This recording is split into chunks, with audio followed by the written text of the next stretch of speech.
Imagina que una idea tan simple como prestar atención a tu presente pudiera mejorar tus niveles de estrés, mejorar tu salud e incluso mejorar la manera en la que envejeces. La doctora Ellen Langer ha dedicado toda su vida a este estudio. 40 años de investigación profundizando en la conexión cuerpo-mente. Antes de empezar, muchísimas gracias por venir. Si os gusta este tipo de contenido, por favor recordad dar like, suscribirse, compartir y darle a la campanita. Hoy tenemos a una invitada especial, está Tita con nosotros, no sé si la podéis ver. Y hola. Tita es coproductora y me ayuda en todo el tema de la creación de contenido. Nuestra experta de hoy es psicóloga en Harvard, pionera del mindfulness moderno y responsable de algunos de los estudios más sorprendentes acerca de la ciencia del comportamiento. El enfoque de nuestra entrevistada es muy poco convencional y desafía límites en cuanto a lo que conocemos hoy en día en el mundo de la medicina. Y por poneros un ejemplo de uno de sus estudios poco convencionales, estudió cómo afecta el olfato a nuestro deseo de comer alguna comida y verificó que si hueles una sola vez un alimento, por ejemplo el chocolate, te entrarán muchas ganas de comer ese alimento. Sin embargo, si te expones a una sobredosis de ese olor, esas ganas de comer chocolate desvanecerán. Otro ejemplo que tiene acerca de cómo afecta nuestra mente a nuestros deseos y necesidades es que ella, al igual que yo, es fumadora y se dio cuenta que viendo la serie Mad Men, que es una serie donde están constantemente fumando, cuando apagaban el cigarro se le iban esas ganas de fumar. Sin embargo, cuando se lo encendían le entraban ganas de encenderse un cigarro. Es curioso porque la razón por la que os he recalcado que yo también era fumadora es porque resulta que hace un par de años lo dejé, estuve un año sin fumar y una cosa que me ayudó a dejar de fumar fue que me decía a mí misma que ella me había fumado el cigarro y sorprendentemente funcionaba. La base de su trabajo es desengañar a la gente en cuanto a la dicotomía entre el cuerpo y la mente, ya que considera que manteniéndolos separados no sirve de nada. A nuestra entrevistada le gustan mucho los ejemplos, por lo que habrán muchos a lo largo de este capítulo. En este caso nos pone el ejemplo de su luna de miel. Tenía 20 años, se acaba de casar y se fueron a París. A ella le disgustaba la idea de comer páncreas, pero por alguna razón entendía que comer páncreas era una cosa que hacían los adultos, entonces ella, como estaba recién casada, debía comportarse como una adulta. Pues llega al plato con varios tipos de carne y le pregunta a su marido que cuál era el páncreas. Él se lo señala, siguen comiendo y finalmente se come el páncreas. De repente empezó a notar malestar y se encontraba fatal. Y su marido se rió. ¿Por qué? Porque el páncreas se lo había comido hace un rato y lo que se acababa de comer era un trozo de pollo. Sin embargo, su cuerpo reaccionó de la manera en la que ella creía que reaccionaría cuando se lo comiera. En este episodio os traigo 4 bloques. En el bloque 1 hablaremos acerca de lo que es la atención plena. En el bloque 2 incluiremos la conexión cuerpo-mente y el papel que juega en nuestra salud. En el bloque 3 hablaremos acerca de la ilusión del control. Y en el bloque 4 hablaremos acerca de la percepción. Los 4 bloques están bastante conectados entre sí, por lo que la diferenciación entre bloques igual puede no notarse demasiado. De todos modos, a mí me gusta por lo general repartirlo en bloques porque se me hace más fácil a mí para poder explicarlo y también me parece que le da cierto orden al episodio. Comencemos. Bloque 1. Atención plena. La doctora empezó a estudiar la falta de atención en cuanto a no estar presentes. Y desde el principio se dio cuenta que habían muchísimos datos que demostraban que prácticamente todos vivimos en la falta de atención todo el rato. En este podcast está promocionando su libro El cuerpo consciente y nuestro entrevistador quiso recalcar un par de frases que le parecieron interesantes del libro. No disfrutamos de nuestra vida lo suficiente porque no estamos presentes. Vivimos sin pensar, sin conciencia. Prácticamente todos los males del mundo se reducen a la falta de conciencia. Todo lo que creemos saber con certeza, cada límite que nos imponemos, es consecuencia de nuestra falta de atención. Un ejemplo que nos pone para demostrar esta gran falta de atención es haciéndonos la siguiente pregunta. ¿Cuánto es 1 más 1? 2, ¿no? Pues no, resulta que esa respuesta viene desde la inconsciencia, porque según la perspectiva y valorando las diferentes circunstancias, 1 más 1 podría ser 1. ¿Qué idea más loca? ¿No? Pues no, porque si juntas una pila de ropa sucia más una pila de ropa sucia, se convierten en 2 pilas de ropa sucia o en una pila de ropa sucia más grande. Si juntas una nube más una nube, se convierten en 2 nubes o se convierten en una nube más grande. Vais entendiendo un poquito por dónde voy, ¿no? Hay diferentes perspectivas para todo en la vida y este ejemplo nos invita a replantearnos el absolutismo preconcebido con el que pensamos las cosas. Ahora bien, después de esta reflexión, cuando alguien te pregunte cuánto es 1 más 1, ya no vas a decir 2 sin pensar. Primero prestarás atención atención al contexto y darás una respuesta desde una visión de atención plena. La gente más consciente vive más. Y estamos hablando de mejoras exponenciales al abandonar este paradigma de inconsciencia. En sus investigaciones ha podido descubrir que prestar atención plena nos hace sentirnos mejor, más energizados, la gente nos percibe mejor de manera más carismática, dejamos huella en las cosas que producimos en nuestras relaciones, disfrutamos más de las tareas y de las experiencias que vivimos y nuestra memoria mejora, entre otras cosas. ¿Cómo podemos involucrarnos de manera más consciente? Pues para ello nos da un ejercicio muy simple en el que nos pide que busquemos 3, 4, 5 cosas nuevas, no, el número da igual, de algo que creemos conocer con certeza. Por ejemplo, nuestra casa, el coche, el trabajo, la cara de nuestra madre, de nuestra pareja. Con este ejercicio nos daremos cuenta que encontraremos cosas nuevas y que aquello que queríamos conocer no lo conocíamos tanto. Esto me pasó a mí, me pareció surrealista porque bueno, me compré un libro de dibujo y un ejercicio que ponía era que yendo por la calle te fijaras en los detalles porque al final pues un edificio no es un edificio, es un conjunto de líneas que dependiendo de la longitud de la línea crea una perspectiva, ¿no? Así dicho rápido. Y bueno, lo primero que me sucedió fue que un trayecto de hora y media andando se me hizo en 20 minutos. Me di cuenta que había un detalle en un edificio súper bonito de una calle que he transitado de verdad incontables veces a lo largo de mi vida y que nunca me había fijado. Esto me hizo replantearme lo inconsciente que voy andando, ¿no? Bueno, sigamos. Otra manera de involucrarnos de manera más consciente es aceptando que todo está en constante cambio. A la mayoría de nosotros, desde el día 1, nos han enseñado que todo son certezas. Pero para nuestra doctora, la incertidumbre es la norma. Todo se puede ver de diferentes maneras y de diferentes perspectivas. Estas certezas nos convierten en inconscientes y nos privan de un sinfín de posibilidades. Cuando más atención plena ponemos es cuando nos estamos divirtiendo. Sin embargo, nos han enseñado que hay cosas que no son divertidas, como por ejemplo estudiar o trabajar. Pero no tenemos que esperar a que algo sea divertido para que sea divertido. Parece paradójico, pero dejadme daros un ejemplo para poder dejarlo más claro. Todas las estaciones de metro son iguales. Coges unas escaleritas mecánicas o normales, bajas a un sótano donde hay un tren y te lleva a tu destino. Pues los estudios muestran que la gente por lo general coge las escaleras mecánicas. Pues en un país del norte de Europa cogieron las escaleras normales, las hicieron como si fuera un piano y que cuando subías las escaleras se hacía un sonidito. Y resulta que la gente empezó a coger más las escaleras normales. ¿Por qué? Porque ahora esta actividad se había convertido en algo divertido. Pero lo interesante de esto es que nosotros podemos hacer que la actividad sea divertida. Usando el ejemplo que os acabo de comentar, esos soniditos que se escuchan los podemos hacer nosotros en nuestra cabeza. Este bloque nos ha servido a modo introductorio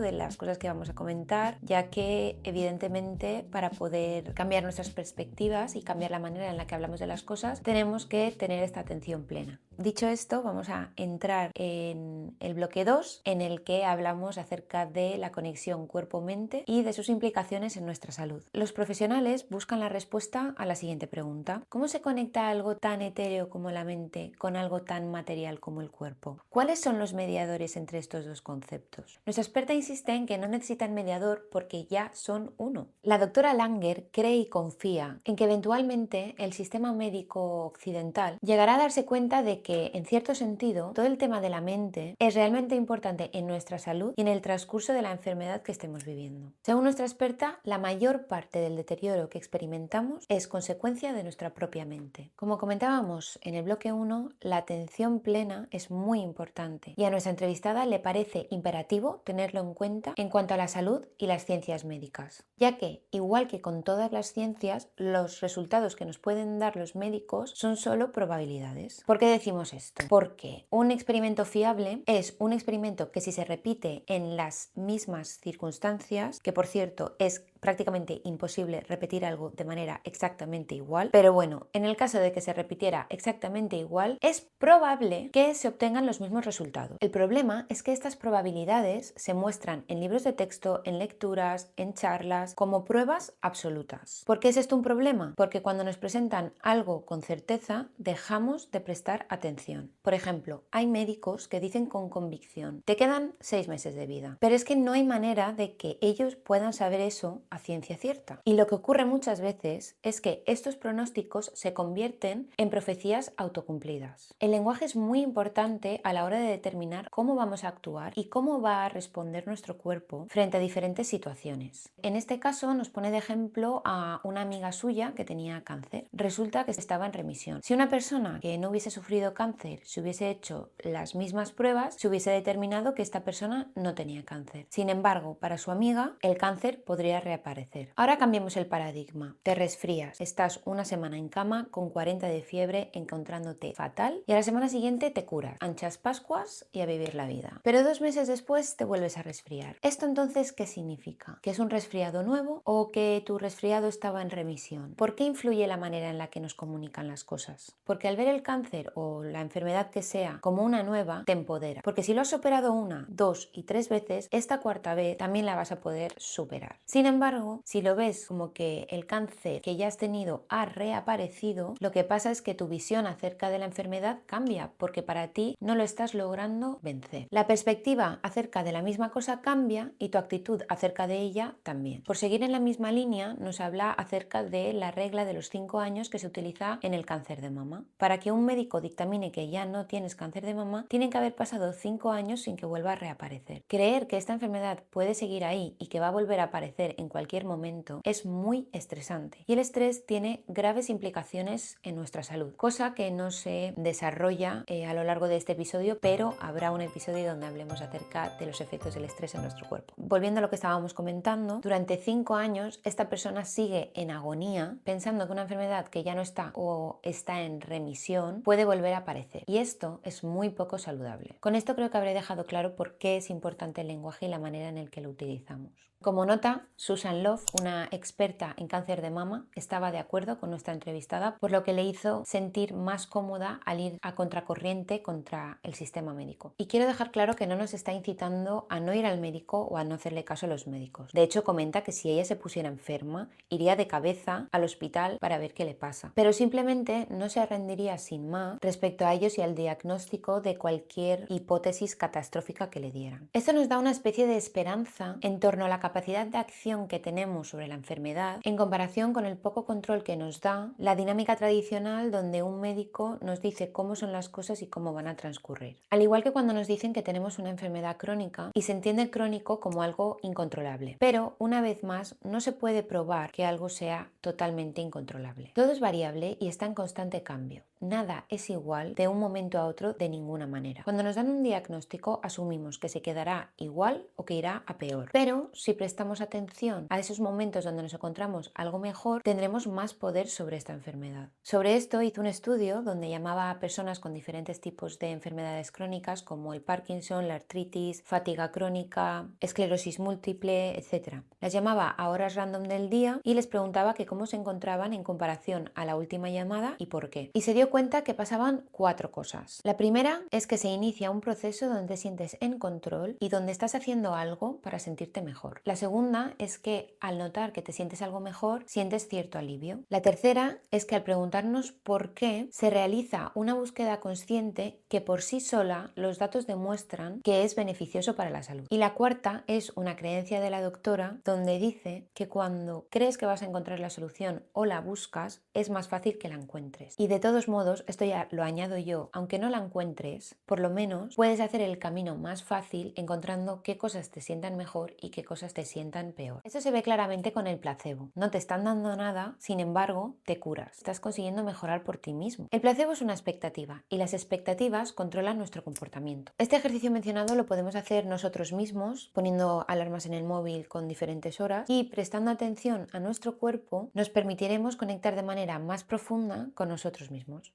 Cuando las neuronas se activan, que es lo que sucede cuando prestamos atención, literal y figuradamente es revitalizante. La entrevistada dice una frase que es la siguiente: fallamos en el ejercicio de prestar atención no porque nos cueste pensar, sino porque nos preocupamos en no poder resolver aquello que nos aqueja. Lo que yo entiendo de esta frase es que básicamente no hacemos ciertas cosas por miedo a no recibir el resultado deseado, más que porque nos cueste realizar la tarea. Pero según la doctora Langer, debemos entender que donde pongamos la mente, necesariamente tendremos que poner el cuerpo. Para entender un poco más lo que venimos diciendo, me gustaría comentaros otro de los estudios de nuestra doctora que se llama Las agujas del sentido del reloj. En este estudio reacondicionaron un retiro como si fuera hace 20 años. Si no me equivoco, lo hicieron en el 2000 o por ahí, por lo que el retiro estaba ambientado en los años 70-80. Y llevaron a personas mayores de 70 u 80 años y tenían que comportarse como si tuvieran 20 años menos. Además, las personas tenían que hablar en presente de eventos de aquel entonces, libros, revistas, todo. El grupo de comparación fue al mismo retiro en otro momento, donde no estaba ambientado y hablaban de los mismos temas pero en el pasado. Los resultados mostraron que en el periodo de una semana, sin ninguna intervención médica, el grupo que se quedó en el retiro ambientado en los años 70-80 mostraron mejoras en la visión, mejoras en la audición, mejoras en la memoria, mejoras en la fuerza y bueno, los parámetros mejoraron y encima se les veía visiblemente más jóvenes. ¿Qué podemos extrapolar de estos hallazgos? Pues lo que hemos comentado antes, que la mayor parte del deterioro que experimentamos es una función de nuestras mentes. A medida que envejecemos nos reprimimos y suponemos que hay cosas que ya no podemos hacer,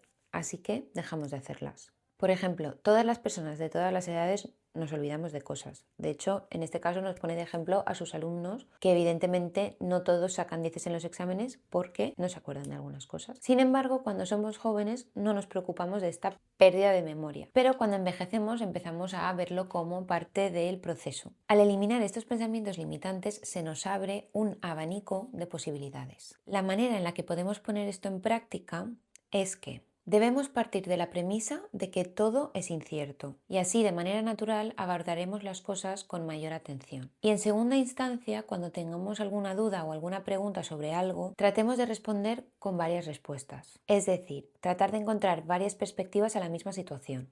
Nos adentramos en el bloque 3, ilusión del control. Las reglas, estructuras y sistemas organizativos que nos ayudan a comprender el mundo nos llevan a este estado de inconsciencia que nos comenta la doctora. Nos permiten actuar de manera automática y nos hacen creer que tenemos algún tipo de control sobre nuestras vidas y los eventos externos que nos van sucediendo.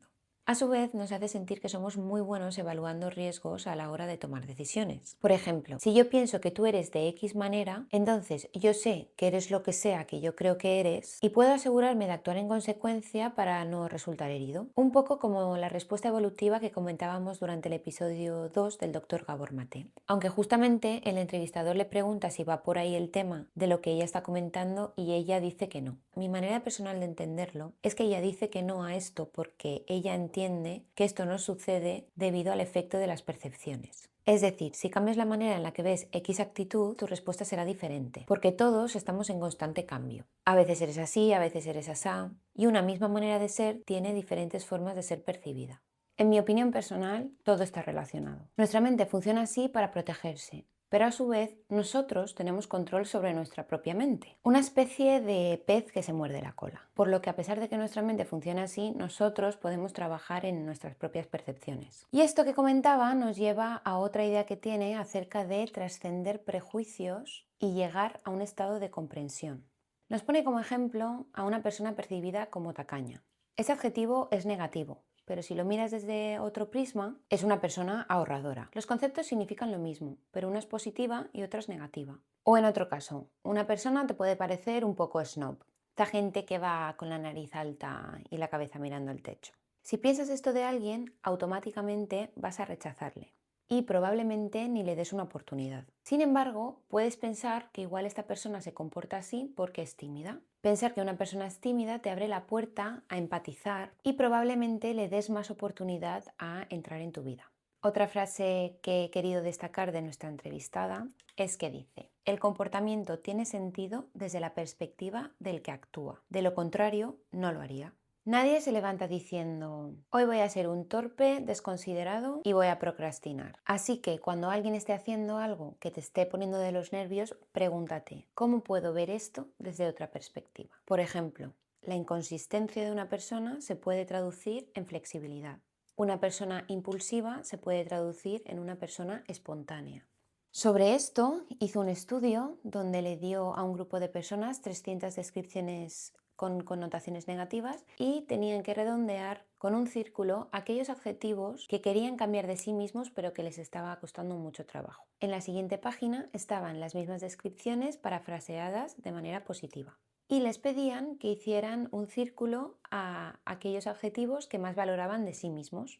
El resultado fue que elegían los mismos adjetivos para definir tanto aquello que odiaban de sí mismos como para definir aquello que les encantaba de sí mismos. Es curioso, ¿no?